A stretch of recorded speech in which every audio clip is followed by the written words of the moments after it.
This video has English subtitles lol. 15 de enero de 2022. Iniciamos el año con ese número 15 y con 456. Ese es el número de cortos animados que Walt Disney produjo desde 1928, iniciando con el famoso Steamboat Willie hasta finales de 1960, el fin de la era dorada de la animación. Estos 456 cortos son los que verían nacer a los personajes más icónicos de Disney: Goofy, el Pato Donald y, por supuesto, el líder de este club que está hecho para ti y para mí, el destructor de las leyes de derechos de autor, la mascota de la malvada corporación en persona, Mickey Mouse. De todos esos cortos, Disney solo ha agregado hasta ahora 24 a Disney Plus Latinoamérica, es decir, un 5.2%. Claro que el Disney Plus de Latinoamérica es el peor a nivel mundial y otros países ya tenían mucho más contenido para este punto de su vida, pero si nos vamos a Estados Unidos, el número de cortos solo sube a 54, un 11.8%. Algunos se preguntarán, ¿por qué faltan tantos? ¿Cómo son esos cortos que faltan? ¿A quién le importa? A mí me importa. Esos cortos son tan geniales como son inapropiados para menores. Primero vamos a viajar a 1895. En Francia se muestra por primera vez la película de 50 segundos L'arrivée d'un train en gare de la ciudad. L'arrivée d'un train en gare de la Ciotat. Gracias. En español se traduce a la llegada de un tren a la ciudad. Son 50 segundos de simplemente un tren llegando a la ciudad. Se dice que la gente salió corriendo de la sala de cine porque pensaban que era real, ya que nunca habían visto algo así antes. El corto que podemos considerar la contraparte animada de L'arrivée de la no sé qué sería Gertie the Dinosaur. Es el corto en el que una persona daba la ilusión de interactuar con un dinosaurio animado en un show en vivo. Gertie es un dinosaurio... ¡Vive en nuestra mente! ¡No! Gertie es un dinosaurio con una personalidad juguetona y distraída, pero la gran fama del corto nunca fue por Gertie, sino por el espectáculo que creaba. Mickey Mouse tiene eso en común con Gertie, ya que las caricaturas de Mickey fueron de las primeras en tener sonido sincronizado, así que estaban menos preocupadas en tener un personaje que pudiera hacer reír y más en crear un espectáculo que combinara animación con el nuevo sonido. Luego se creó Silly Symphonies, cortos con muñequitos bailando, fin. Usualmente no tienen historia ni chistes, solo baile, baile y baile. Si nos imaginamos estar en los años 30, cuando la animación todavía era algo nuevo y el sonido acababa de llegar, ver los cortos de Mickey o las Silly Symphonies te daría un espectáculo similar a los fuegos artificiales. Es algo que no causa pánico, pero tampoco lo ves todos los días y son bonitos. Más de 100 años después, este tipo de material que depende mucho de su época ya no tiene mucho valor más allá del histórico. Díganme si ustedes van a salir corriendo de la sala de cine si ven esto. Mickey y las Silly Symphonies ahora tienen fama de ser aburridos, ya que ahora vemos dibujos moverse con sonido todo el tiempo. Las únicas personas que van a sentirse asombradas al ver dibujos bailar en la actualidad serán bebés y las pobres personas que Platón encerró en una cueva durante toda su vida. No estoy diciendo que no haya caricaturas buenas de Mickey o Silly Symphonies. ¿No quieren venir a comer golosinas? Uy, sí, me parece buena idea. Sí, espérenme. En el caso de Mickey, para mí su mejor caricatura sin Donald ni Goofy sería El Doctor Loco, en la que un científico malvado quiere cortarle la cabeza a Pluto para fusionarlo con una gallina a ver si de los huevos salen pollo perros. Por cierto, ya habré olvidado cómo funciona la reproducción a gran detalle, pero estoy seguro de que pegar la cabeza de un perro a una gallina decapitada no va a cambiar la manera en la que se producen huevos. Una mejor idea sería ver si el perro puede embarazar a la gallina de alguna forma. Pero basta de eso.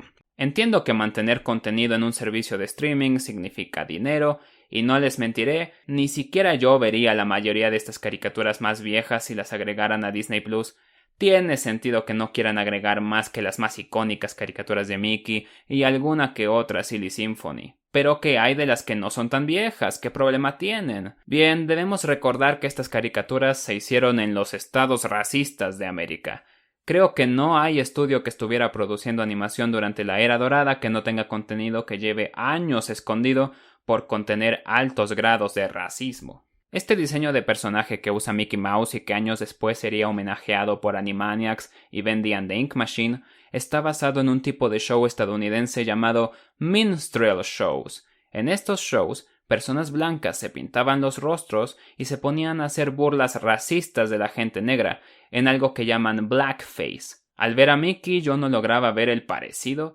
Creo que los Looney Tunes nos dejan ver la relación más claramente con su primera estrella, Bosco. Cuando los derechos de autor de este personaje fueron registrados, la descripción que dieron fue la de un pequeño Negro Boy. Ouch. Muy bien, esto lo he agregado a último segundo para demostrar el origen racista de Mickey Mouse. He hecho un dibujo muy rápido de Mickey, tengo una imagen de Goofy y una caricatura racista de la gente negra de los años 30. Como pueden ver, una de las características principales del estereotipo racista de la época son los labios gigantescos. Entonces, podemos remover las orejas y nariz de Mickey, poner las orejas y nariz y hasta el pelo del estereotipo, separar los ojos de la boca, hacer una línea entre los ojos así como la tiene Goofy, y ¡boom! Esto de aquí siempre fueron unos labios estereotípicos racistas. Por más ridículo que suene, incluso esta cosa que tiene Goofy lo es, me recuerda mucho a cuando una señora pensó que la barba de Homero Simpson eran unos labios gigantescos. La confusión pudo haber nacido de este diseño. Disney eventualmente le dio ojos dentro de este espacio a Mickey, me imagino que en un intento de hacer que esto fuera algo mucho más abstracto. Creo que ya se perdió el significado original de este diseño, porque esto suena como la noticia falsa perfecta, algo así como «Oh, la generación de cristal está queriendo cancelar a Mickey Mouse por racista». No, solamente estoy tratando de señalar algo, sobre todo para que no se nos olvide y además lo encuentro interesante. Supongo que con eso continuamos con su programación habitual. Los cortos de Looney Tunes eran mucho más racistas, pero Disney no se queda tan lejos. La diferencia es que Warner ha lanzado la mayoría de sus cortos prohibidos acompañados de un mensaje advirtiendo que el contenido es racista.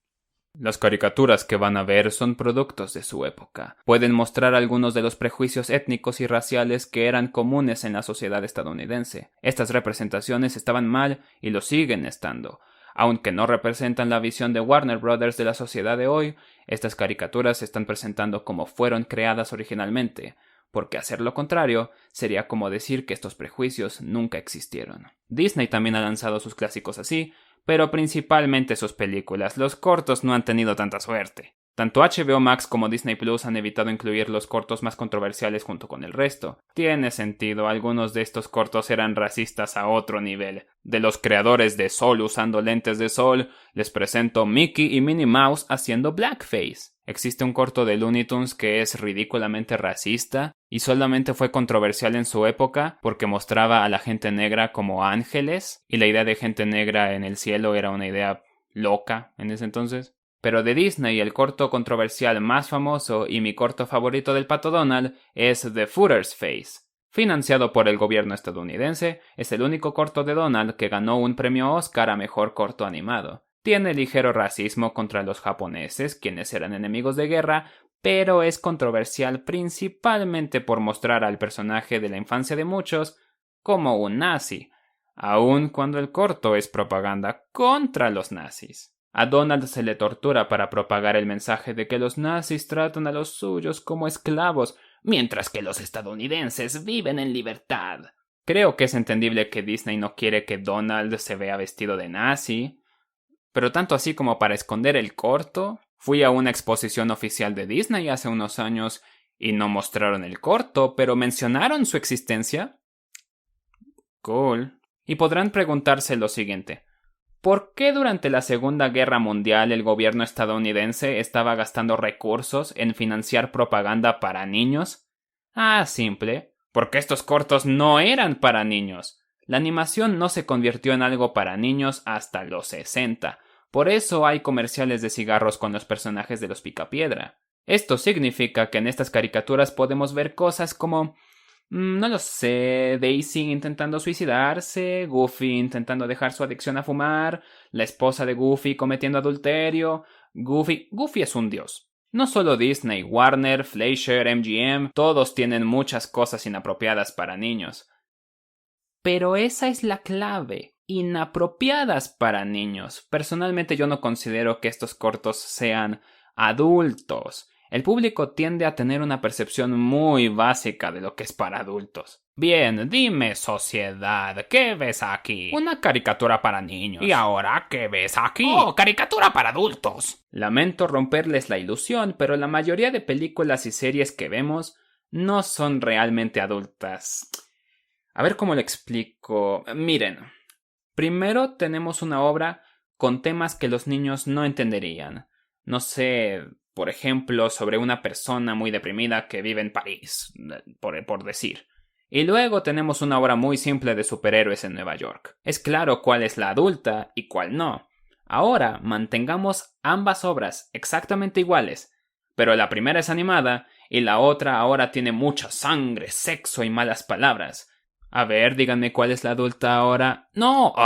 La violencia, el hecho de que algo sea animado, son aspectos superficiales. Esto es adulto, esto es solamente inapropiado para niños. ¿Importa? Claro que no, se puede ser adulto y ver este tipo de contenido. La mayoría del contenido que vemos es así. Y esto es en especial cierto para la animación, porque la gran mayoría de series animadas adultas se la pasan gritando: ¡Mírame! ¡Soy para adultos! ¡Lo juro! ¡Mira! ¡Mira! ¡Mira!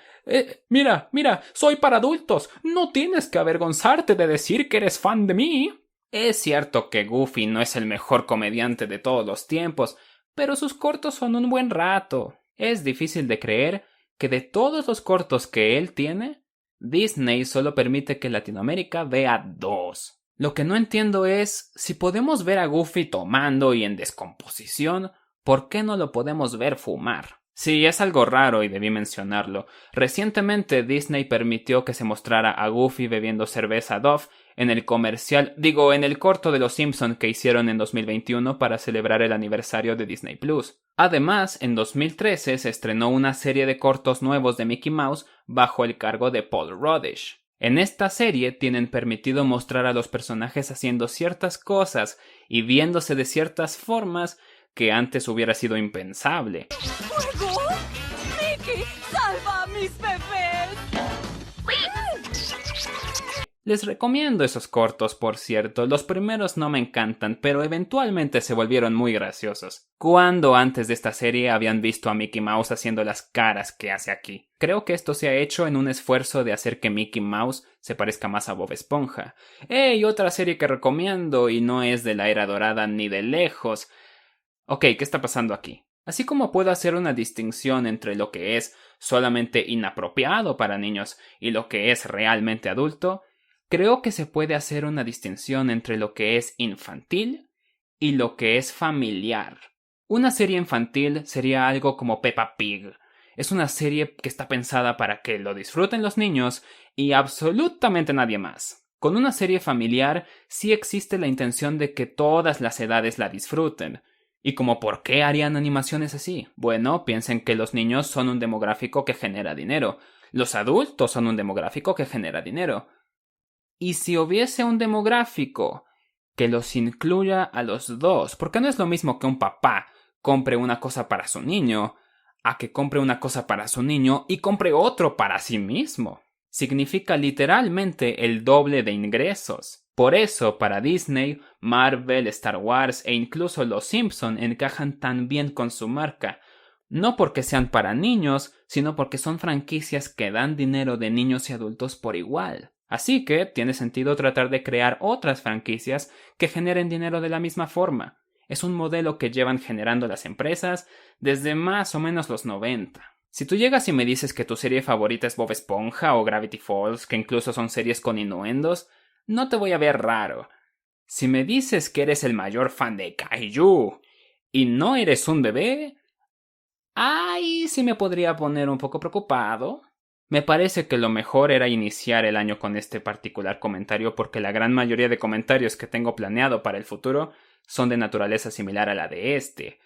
Pero dejar muy en claro que si en algún momento hago un comentario sobre Kaiju o Peppa Pig o alguna otra serie similar, no significa que me he vuelto loco.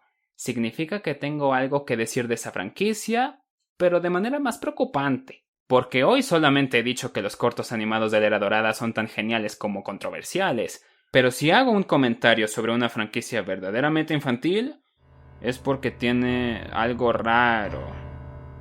Y no sé por qué siento que este mismo año voy a tener que hacer eso.